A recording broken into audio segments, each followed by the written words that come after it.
know. So I will, in full disclosure, tell you that Alex and I are severely addicted to travel with the higher purpose. What we think is important for travel is not even the budget or the number of vacation days you might have, though to have an unlimited supply of both would not hurt. But what we think is really important is in your heart and in your mind, what you bring into your trip and what you take out. We believe that travel is a personal art form that you as travelers, and mind you, I said travelers, not tourists, God forbid, but students of histories and cultures. We as travelers create ourselves from the places we visit and people we meet and stories we learned and what we felt, our emotions when we traveled. Not even our memories, because many of us would often forget when we visited this or that city or country, but you always remember how you felt. When Alex and I began planning our trip to India, we began to see this country as the place in space and time where one comes for self-discovery and personal growth. And why would you go to India? The truth is that deep down, you have to know why. If you don't, you might be overwhelmed by the heat and smells and crowds and cows and poverty. But if you do, you're bound to discover, just like Alex and I did during our travel to India, the most refined beauty and the deepest spirituality. You see, in India, you begin to see it's not just a country, even subcontinent, but rather a universe where you, and we call it peeling the onion, when you begin to learn layer after layer after layer, some highly important truths about yourself, about the people, their history, and the myth they create. First of all, India's story is one of the grandest epics of world history. Only in India, you have 7,000 years of uninterrupted traditions, and it's unique among the world civilizations. The oldest civilization in India is known as Harappan Period, from 3300 to 1500 before Common Era. And then in 1500 BCE comes Aryan invasion. And that's not Aryans that we all know as a superior race from World War II. Aryan means noble. And here we're talking about Asian people who invaded India, mostly north and central part, not the south. Dravidian culture is independently created in India and the south, but invaded north and central India from Afghanistan and Central Asia. All important general and conquerors came to India. Alexander the Great, but he had to stop by river Indus. And he, in his general, named people who lived beyond as Indians. Then he turned back, but Timur or Tamerlan did not. Muslim domination in India, sultanates, Mughals, is from the 12th century through 1857, when India, that was gradually swallowed by British East India Company, area after area after area, until 1857, when India became part of the British Empire. And it lasted until the independence in 1847. So, 1947. So you and us will now start traveling, and we will grow into India. All the cities you see in the map in front of you, we will visit absolutely from Delhi, Agra, Varanasi, down to Kochi in the south. Just a few facts about India. It's the number 7 largest country in the world. It's number 2 most populous country, and it's the world's most populous democracy. It's number 6 largest economy. Even now, they consider it number 6 according to GDP during the COVID, and it's 3rd largest by purchasing power.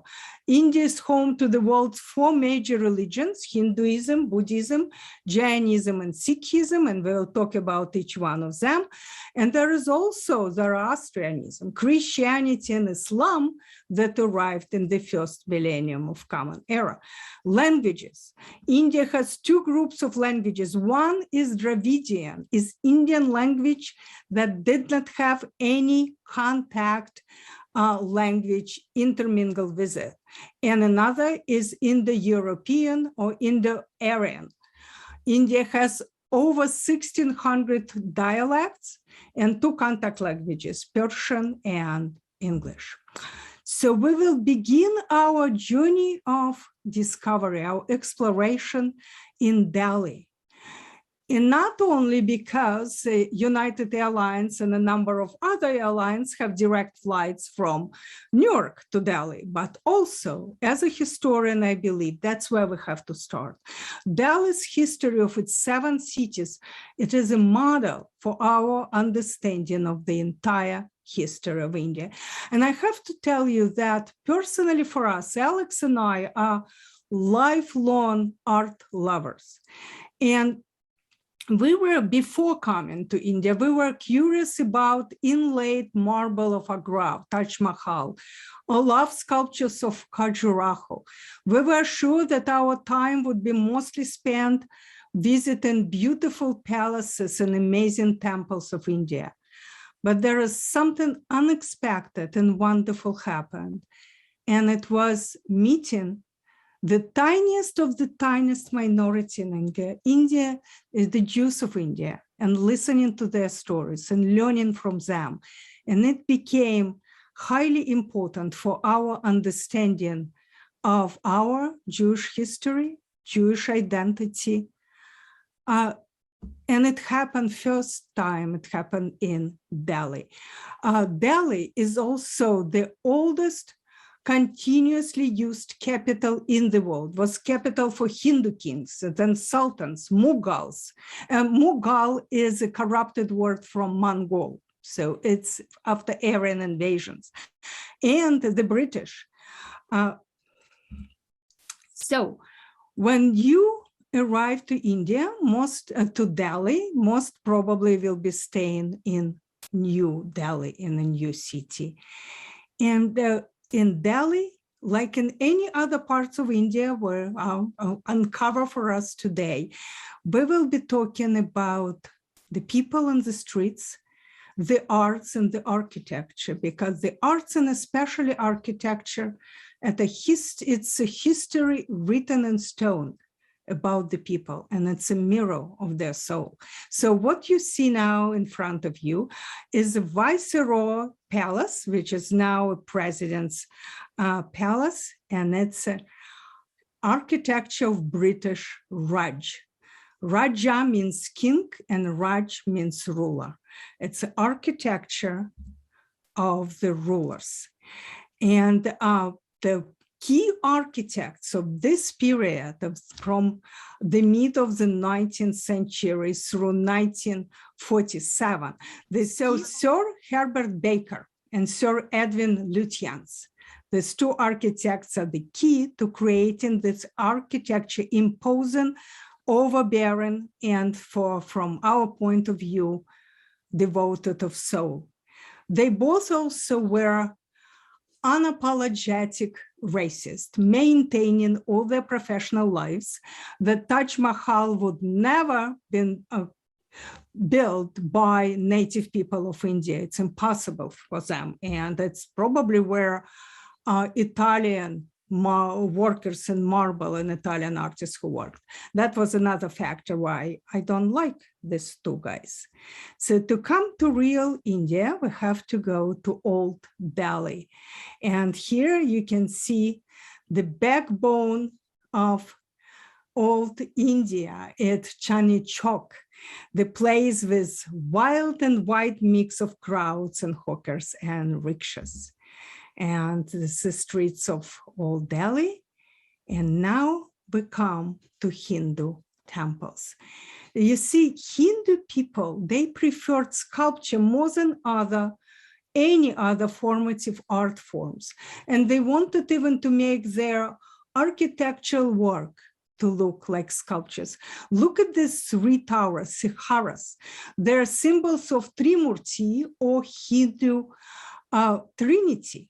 Three most important gods in the vast Hindu pantheon of 330 million of gods.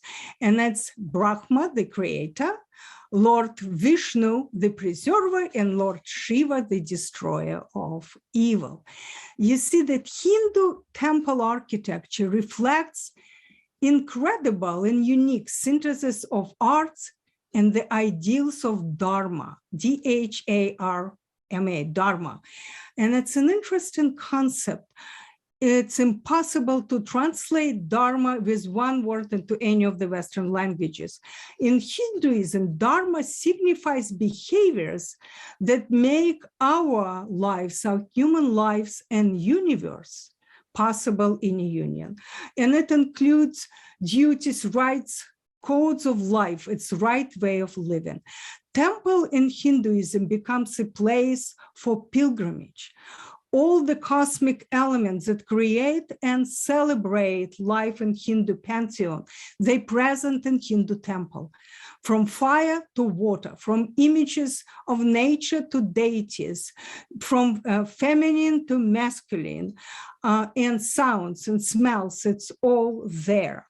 So the temple means to make possible this connection between us, the mere mortals, the people, and the divine, and help us in this transition to a different spiritual level. Understanding architecture of India, we consider the keys to understanding the country. And in Delhi, I would consider it's imperative to come to the oldest surviving architecture, Qutb Minar. And it's the oldest Islamic architecture. This, you can see two towers of victory that the first Sultan built, the left, you can see this tower. And on the right, it's already the 14th century, it's the second Tower of Victory. But here was the first time we saw a cenotaph. You know what is it? It's an empty tomb, because Muslims, just like the Jews, they bury their dead in the ground. So cenotaph is like a monument. It's an empty tomb. And you will see it in every Mughal fort, in every palace, in every mausoleum. And okay, here it is. You know that Muslims would never use animal or human forms in their arts. It's forbidden. But here the Hindu artists did what they wanted. It's the elements of Hindu architecture. The road to Taj Mahal, the pinnacle of Hindu Islamic architecture, starts here in Qutb Minar in Delhi. And then we have to come to the Red Fort. And this fort was built by Shah Jahan of Taj Mahal's fame. And for me, it's again the best place in Delhi to imagine the Mughal splendor and to understand pre-Taj Mahal Mughal architecture and pre-British Raj history. When we talk about Mughal style of architecture that flourished, remember Aryan invasion was in the north and the center. It's flourished in northern and central parts in India under the patronage of Mughal emperors who were exceptional as patrons of the arts. It's a mid-16th to the late 17th century. And being in this fort will help you to understand, will help us the history not only of India and its architecture, but also the history of its people. First of all Mughal forts, and we will notice in everywhere, is octagonal. Most Islamic buildings are. They have 3 stories high and usually a few stories high gates, and it's flanked by semi-octagonal towers. And the buildings are laid out in this kind of arrangement. That's always a zenana and the mosque. And zenana, it's a place for ladies, for about 1,000 of wives and concubines. It's always a private palace and palace for public audience. And Red Fort is also the place to discuss British modern history. And we're talking about Sepoy rebellions that happened in May 1857. If you look at history books that were published in UK, it's called Indian Mutiny or Sepoy Mutiny. And in India, it's called nothing else but North India's First War of Independence. Sepoy from Persian means Indian foot soldier. And even now in modern India, in Pakistan, Bangladesh, or Nepal, privates are called sepoys.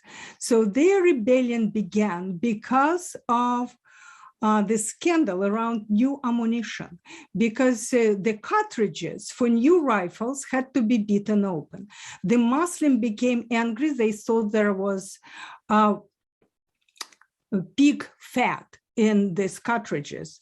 And Hindu became angry. They believed that it contained cow fat. So they started fighting with the soldiers. Of course, rebellion was crushed.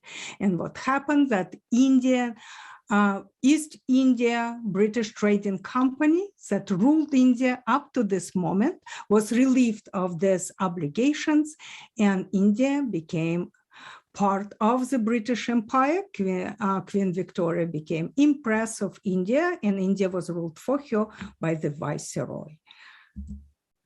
And now we come into Humayun tomb.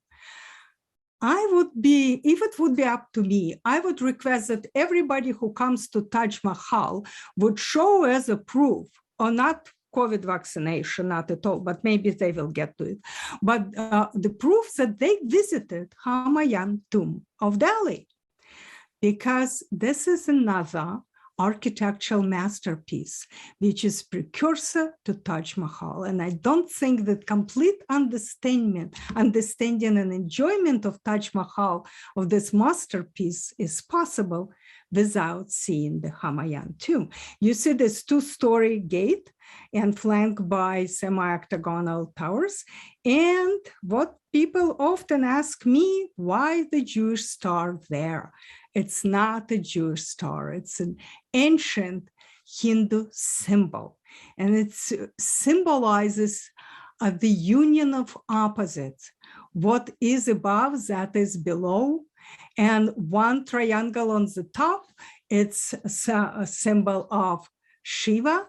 And the ones that inverted of Shakti, which is feminine, which is eternal universal energy.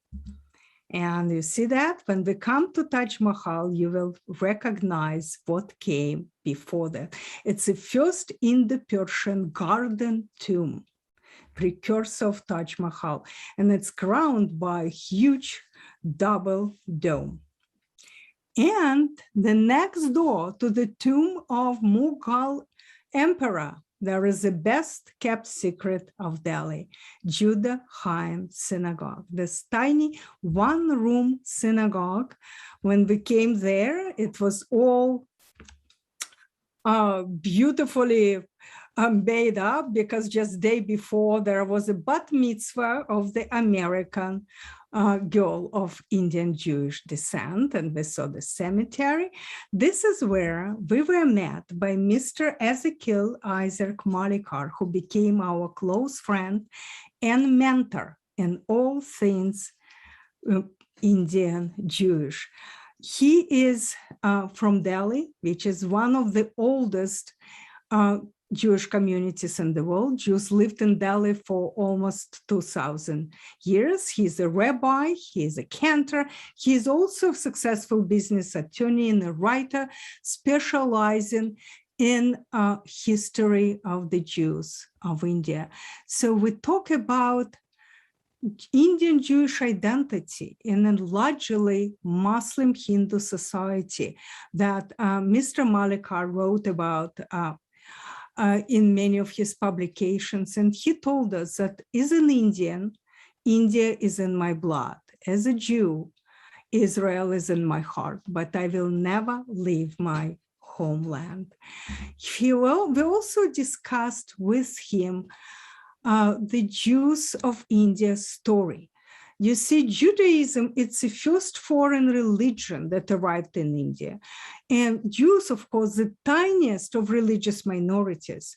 But after the partition of India, after independence, most Jews found themselves in a country that was burning with violence. And many immigrated to Israel, where now over 75,000 Jews currently live in Israel. There are three major groups, each one with their own stories to tell. The Kochi Jews, remember the city in the south, you can see it in the map. They supposedly arrived between 25 and 2,600 years ago. They think of themselves as people whose ancestors were traders for King Solomon, and they came to India to supply him with precious woods and gems. Well, the Ben Israel Jews arrived 2,100 years ago. They were either refugees from the destruction of the Second Temple by the Romans, year 71 CE, Common Era, or they were traders who came to get in touch with the southern Jews in Kochi, who arrived there a few hundred years before them, or maybe they were neither, but that's not important. Ben Israeli Jews, the sons of Israel, tell about the shipwreck. Everybody died, and only 7 men and 7 women were thrown on this tropical coast. They believe it happened about 70 kilometers, like they say now, to the south of Mumbai, with nothing but their wet clothes on their backs. They became olive oil pressers, and ironically were called Saturday oil pressers because they refused to work on Shabbos. They forgot everything except that they were sons of Israel. They remembered the prayer for the dead, they remembered Kaddish, they remembered the festival of Passover, but they forgot their meaning. The third group, the Baghdadi Jews, arrived about 280 years ago, and they settled in Calcutta and Bombay, now Mumbai.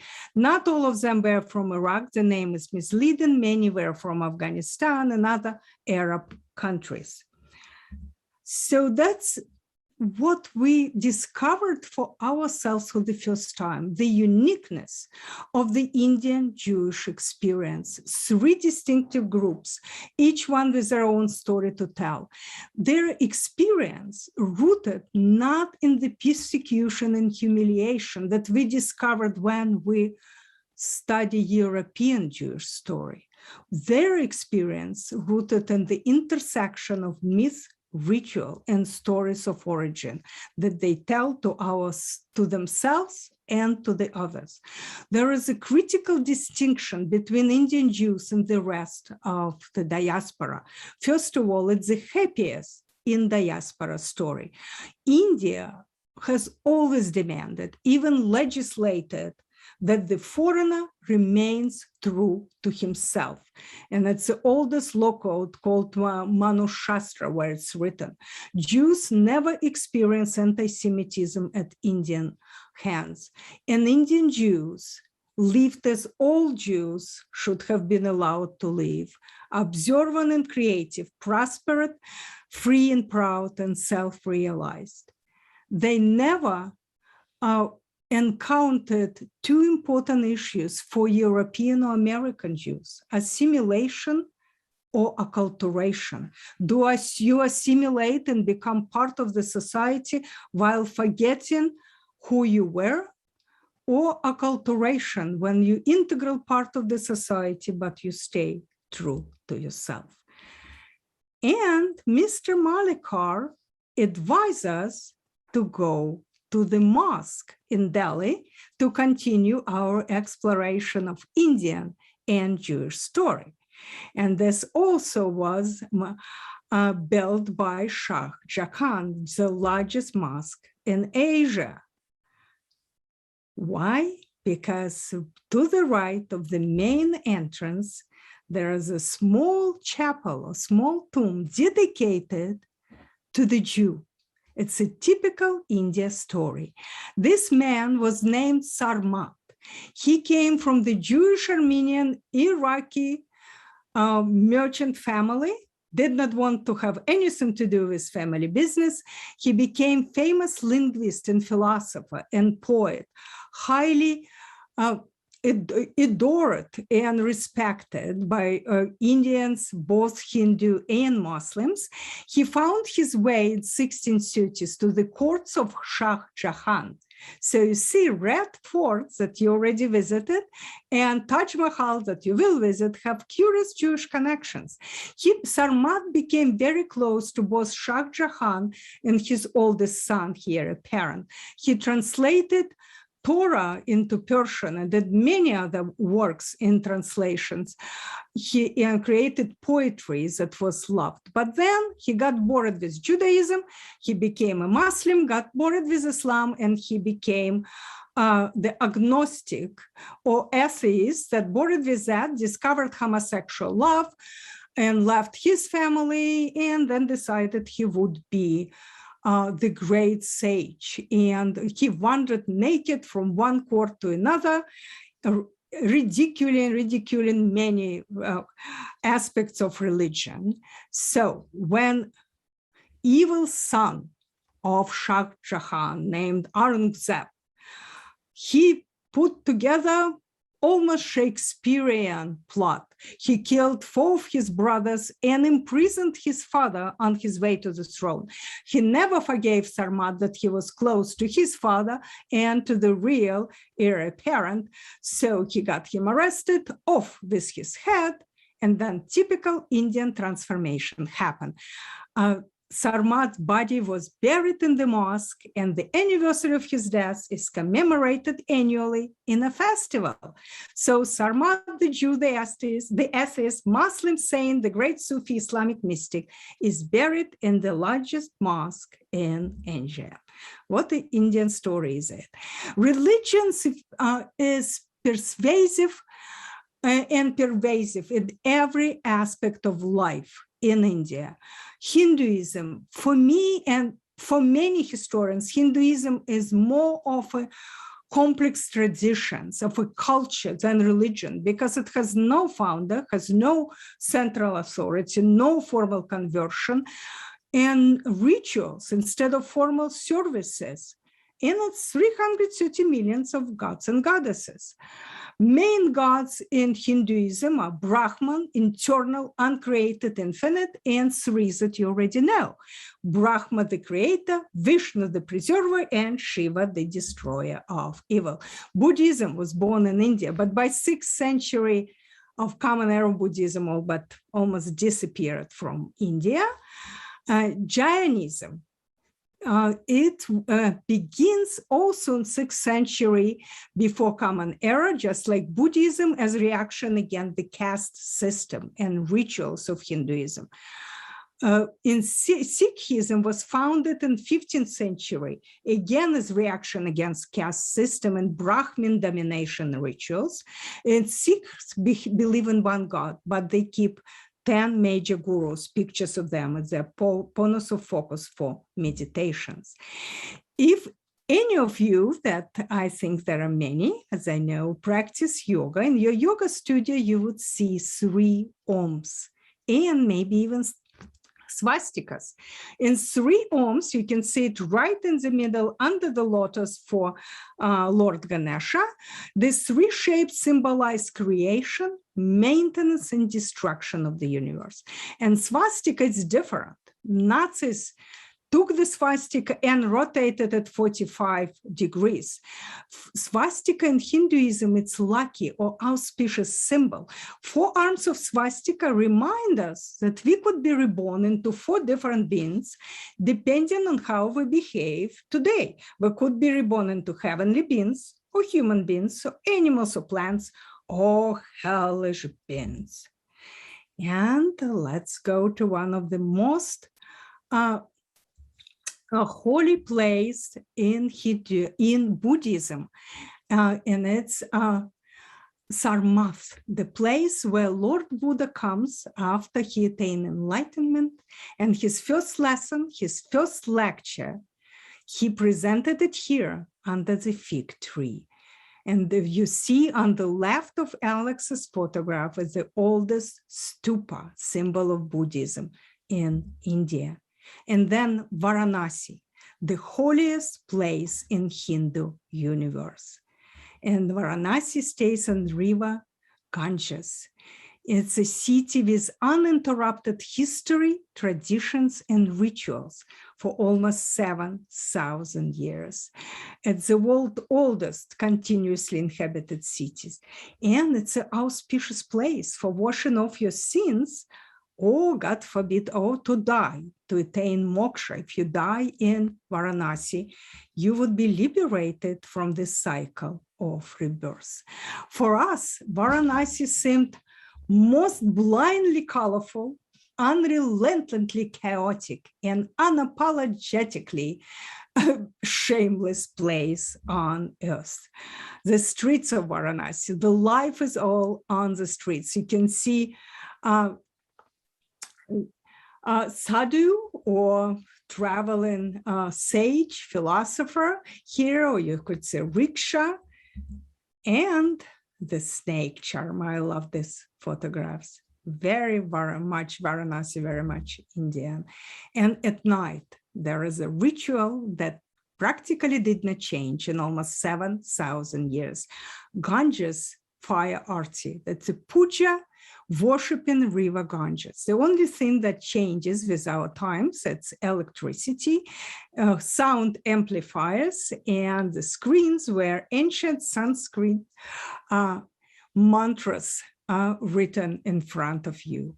And puja is performed by the Brahmins. Look at this beautiful young man.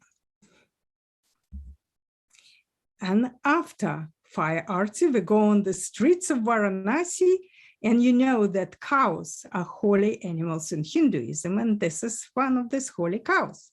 And that's another one. It's rather holy bull, who thinks he is a bull Nandi, symbol of Lord Shiva's wife, Parvati. And sunrise, Varanasi and Ganges come alive. Everybody comes to make another puja for the river Ganges in the morning. You can see the cast of laundrymen that had been washing away the city dirt for thousands and thousands of years. River comes alive, city comes alive. You can see young people splashing each other, old man taking toothbrush, dipping it into water, and then sticking it into his mouth. You can see oil-drenched legs of a corpse being burned, because dying in Varanasi, it's a happy thing to happen to a man. Ganges basin home for over 500 million people, and over 600,000 pilgrims bathe in the river daily. But devoted Hindus contribute only 5% of pollution. Every day, more than 200 million liters of sewage industrial waste goes into river. So it's Mother Ganges is alien. And now I want to take you to another place that brings us to a deeper understanding of Indian culture, of Hindu culture. It's Hajjiraku. and Hajjiraku Temple's World Heritage Site. It's used to be over 85 temples, only 25 remain today.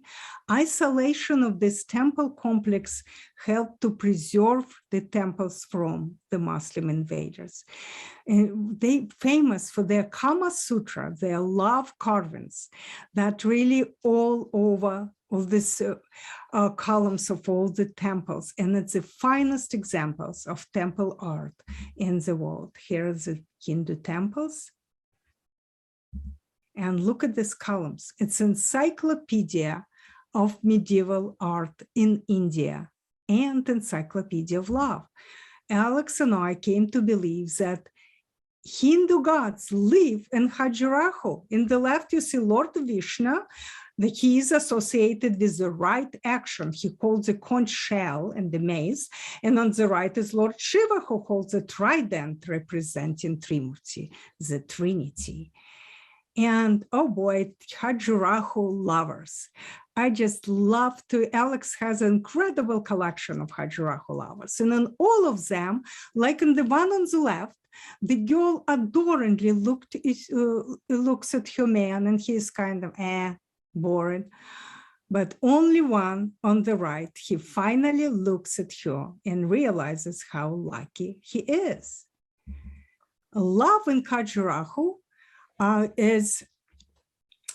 defies any loss of anatomy or gravity, but I spare you from these beautiful, beautiful sculptures.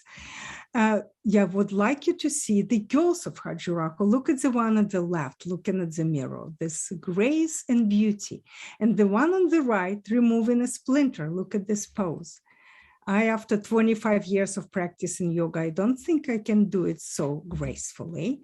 Musicians of Hajjiraku and my favorite Hindu god, Lord Ganesha, remover of all obstacles, son of Lord Shiva. And it was in Hajjiraku where we had an opportunity to study Mughal miniature style painting. We met a wonderful artist, Mr. Singh, and we bought one of his paintings to make ourselves a present.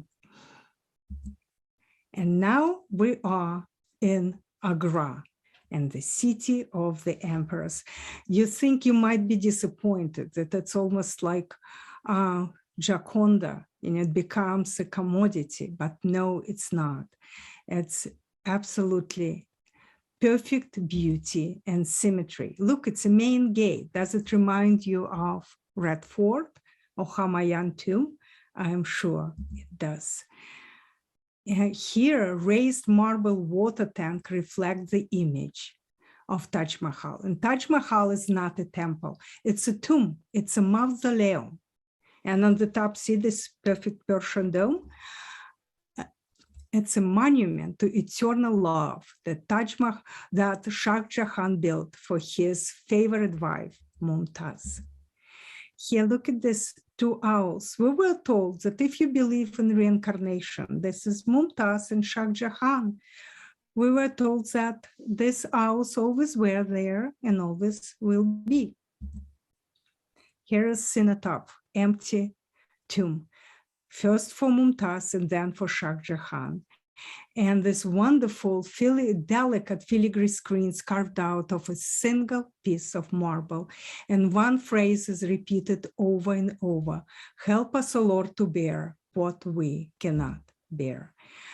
Flowers always symbolized paradise on earth for Mughals. And of course, we absolutely had to come to workshops where generations of artists and craftsmen for centuries, the same families performing this beautiful art of inlaid marble. And the pieces of gems on crystalline marble, it's glued, and glue recipe is kept. That it's the highest of secrets. Just over a kilometer and a half from Taj Mahal is Agra fort that built by Shah Jahan's grandfather. You see, it seems like to be centuries apart, but actually just 100 years. And that's a typical Mughal fort. Again, rectangular or rectilinear arrangements, and you see public audience and the palace and Zenana.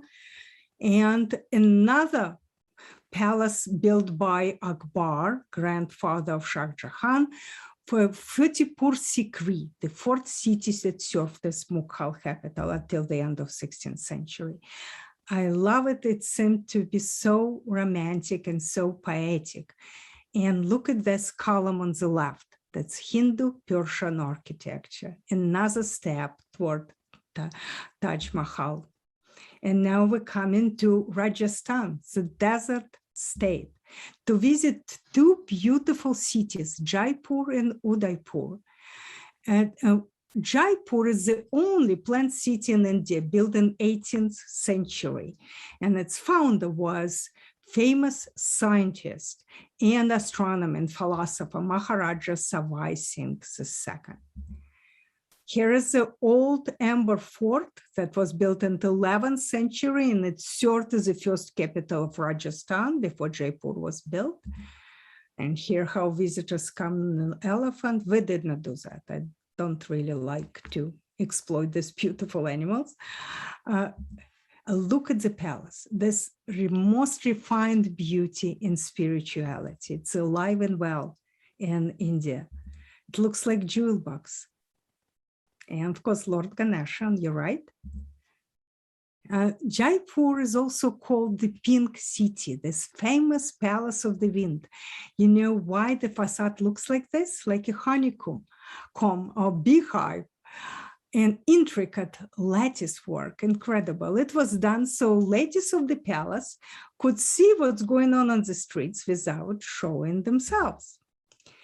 And Jaipur is also the city of astronomy. There are 5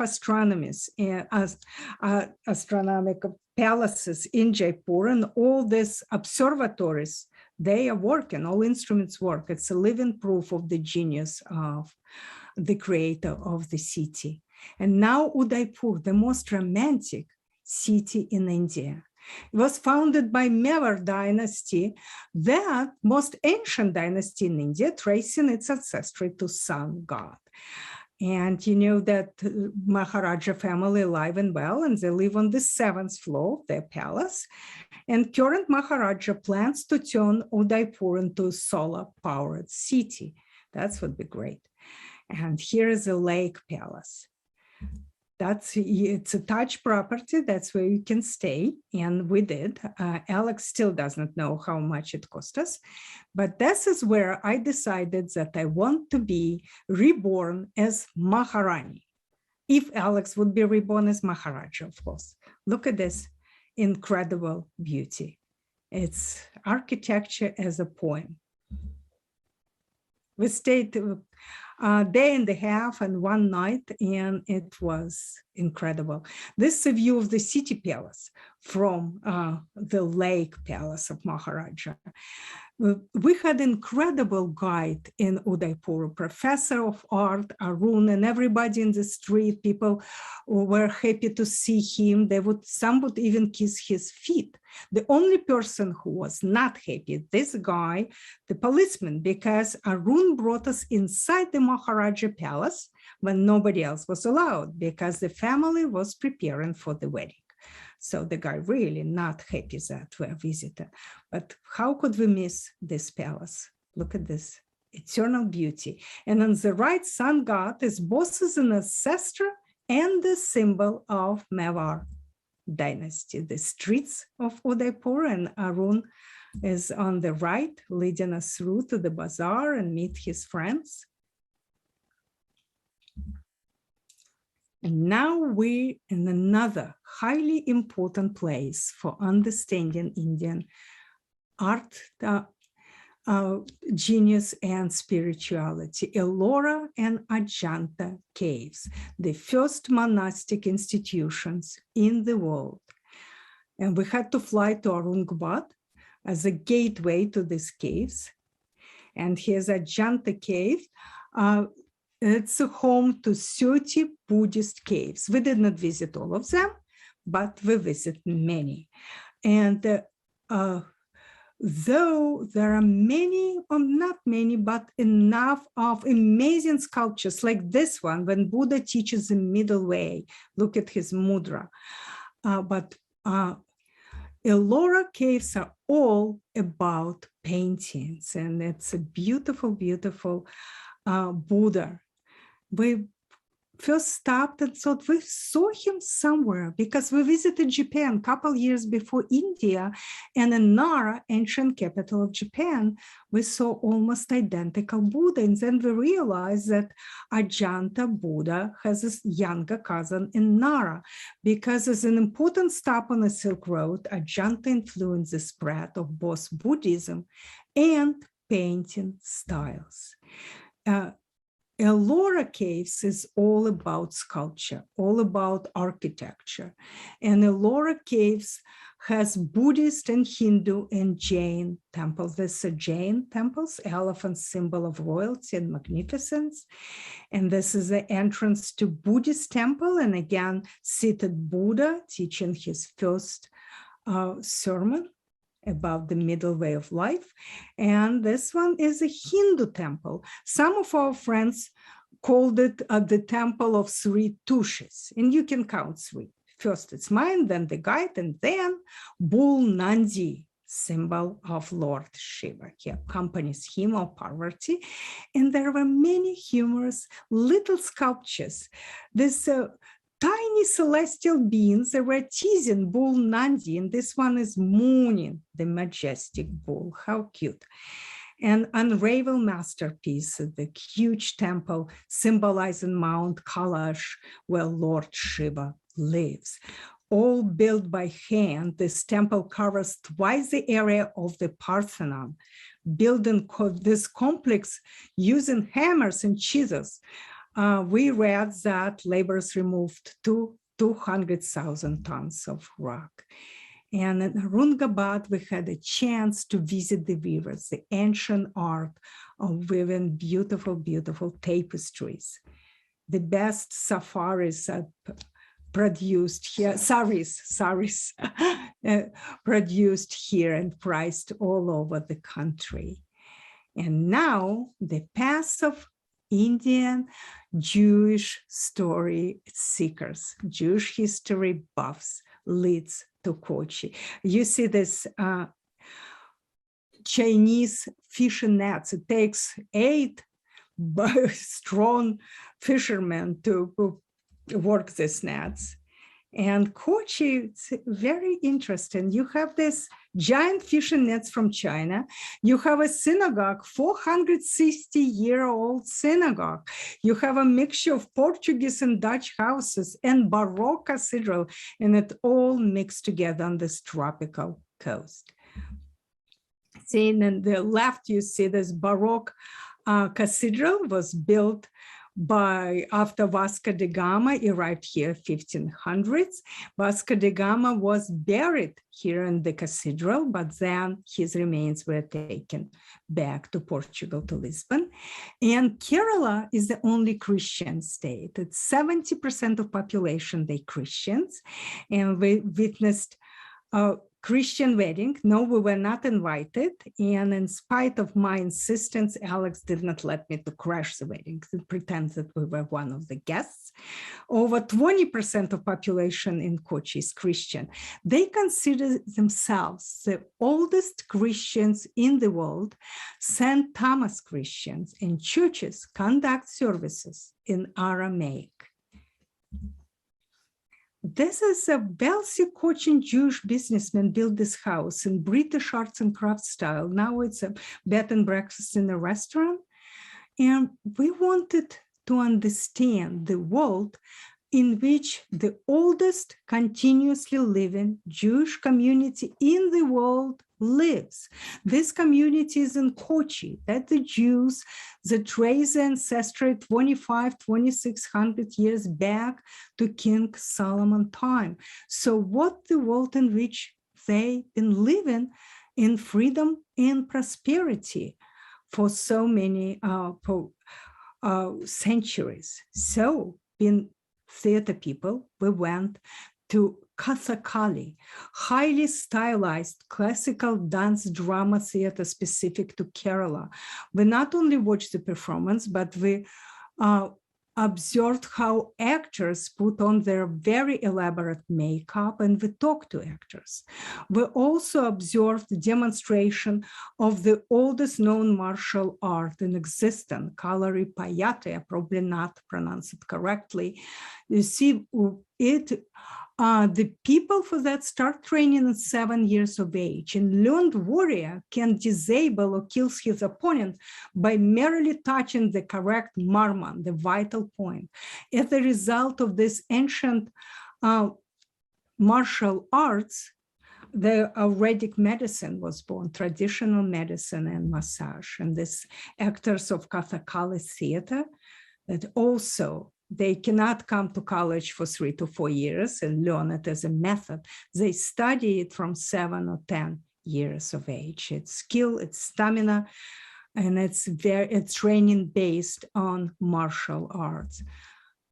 Now we look for the oldest continuously living Jewish community in the world that consists of just few families and live there in a place of Kochi called the Jew Town. A Jew Town is just one street called the Synagogue Lane. And here we meet and talk to the Jews of Kochi. We met Riva Salem, who reminded me of my late mother. And we talk about her children and grandchildren who live in Canada.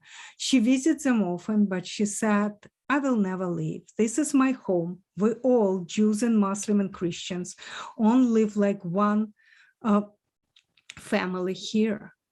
She introduces to her friend, Sarah Coyne. And while River's ancestors, they're Paradesi, still called the foreigners, because they came not during the King Solomon's time. They came at the end of the 15th, beginning of 16th century. They were Sephardic Jews fleeing from Inquisition from Iberian Peninsula. But Sarah Coyne, she traces her ancestry, and as if it happened just 20 years ago to King Solomon. She says that she is a real Cochin Jew. She told us about their synagogue, and though they don't have any rabbi, they have lay-led community. They come together. Sometimes they have visiting rabbi. And she told us, when we pray in our synagogue, we can hear chanting from the Hindu temple next door, and they can hear us too. And I saw that only in Kochi, there's two civilizations, Indian and Jewish, two ancient religions, Hinduism and Judaism, and two languages, Sanskrit and Hebrew. They produce a unique, typical Indian harmony. And this is a synagogue. It looks alike like Hindu temples, but not like in North or Central India. Remember, there was no Aryan invasion. There were no foreign influences. In the South, it's Dravidian culture. It's called Paradesi Synagogue. Some of you may recall that you saw the model of it in the museum that was called Museum of Diaspora. Now it's called Museum of Jewish People in Tel Aviv. Paradesi means foreign, and it was built by immigrants from Spain and Portugal, ancestors of Riva Salem. Inside, beautiful eternal ner tamid, eternal light in front of the Holy Ark. It is the exceptional example of Kerala wood carvings and material taken from mundu dress. We were told that Jewish women in Kerala make this dress for their wedding or when their son becomes 6 years old and reads from the Haftorah. The clock tower of synagogue is quite remarkable. The face of the clock that faces the courtyard has Hebrew letters. The face that faces the street, Roman numerals. The one that faces the harbor, Malayalam, and it's a language of the state of Kerala, not Sanskrit-based language. There are no ancient Jewish cemetery preserved in Kochi, but there is one grave was preserved, probably they say from 11th century. And we were told the people of all religions, whether Muslim or Christian or Jewish, come and pray to this grave that was supposedly of a holy Jewish man. And now we will finish our exploration in Mumbai. You see this beautiful building. It's Taj Mahal Hotel. George Bernard Shaw supposedly said that after staying in this hotel, he does not need to look at the original. He had all the luxury, amazing, and the beauty in this hotel. We stayed there, and it really was quite remarkable. You know that Mumbai is a capital not of India. It seems like it should be capital of India, capital of Maharashtra state. It's India's financial powerhouse. It's fashion capital. It's publishing center. It's movie capital, and it's a pulse point of religious tensions. It has the world's Asia's biggest slums. So. And city even developed its own dialect. It's noisy, but we thought it was still spiritual. It's flashy, but it's humble. And it's so many extremities in this city that you can't help but feel exhilarated and enthralled by it. And look at that. It could be, Miami Beach. It looks it's very, very cosmopolitan city by the Arabian Sea. It's also, Mumbai is an architectural treasure trove. It has the largest concentration of Art Deco architecture in the world. Can you also think of Mumbai, the city of 8 synagogues? Yeah, we will come to that. But first, I could not help myself but to bring you to the most fascinating spectacle in the city, row upon row, open-air concrete wash pans. And it's Dobby Guts, where Dobbies or laundrymen, they work together, pounding Mumbai's clothes and bed sheets in a timeless traditions. And laundry delivery goes by hand. It's delivered by men, not by trucks, as far as we were told. Mumbai Jewry. Jews first settled in Mumbai in the 18th century. They were Baghdadi Jews. And we talk at length about the Baghdadis as a special breed in our tribe, and we talk about Myanmar or Burma. It's quite an interesting Jewish I would say even Jewish ethnicity, nationality, mindset. They were very light-skinned, very rich, very highly educated, and they did not want anything to do with the dark skin, not pure in blood, as I said, with Ben Israeli Jews or with the Jews of Kochi. They wanted to become the British. They never succeeded, almost quite. Today's population of Mumbai Jews, it depends what source you use, between 3,500 or some say it's closer to 5,000.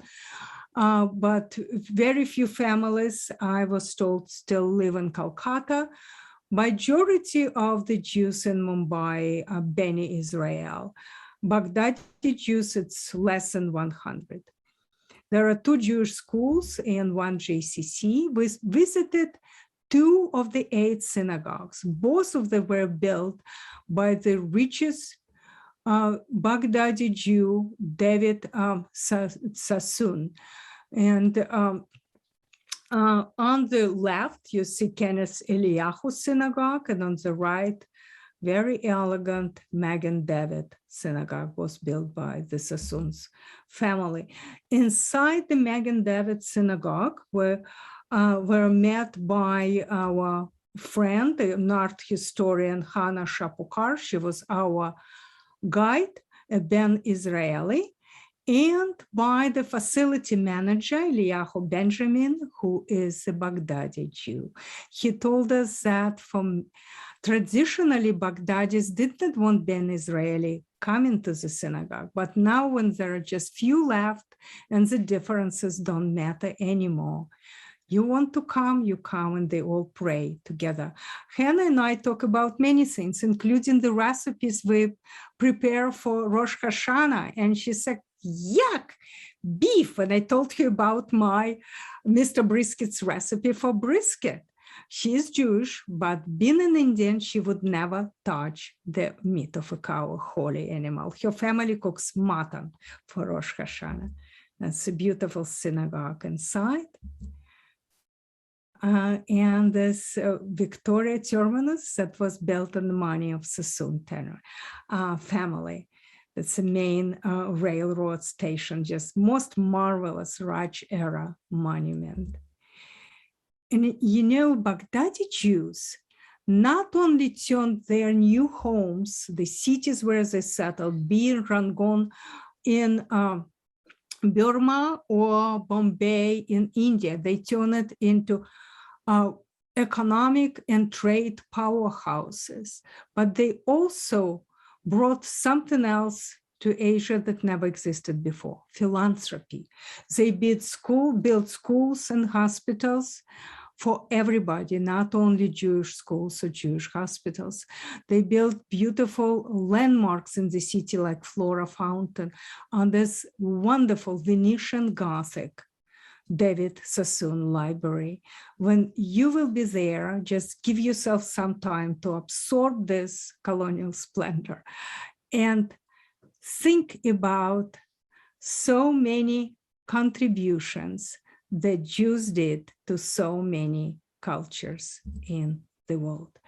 When we returned from India, overwhelmed with stories of what we learned and what we were thinking based on Indian Jewish narrative, many friends of ours ask us, are they Jewish or are they Indian? And the interesting thing is that they are both. They're fully Jewish and fully Indian.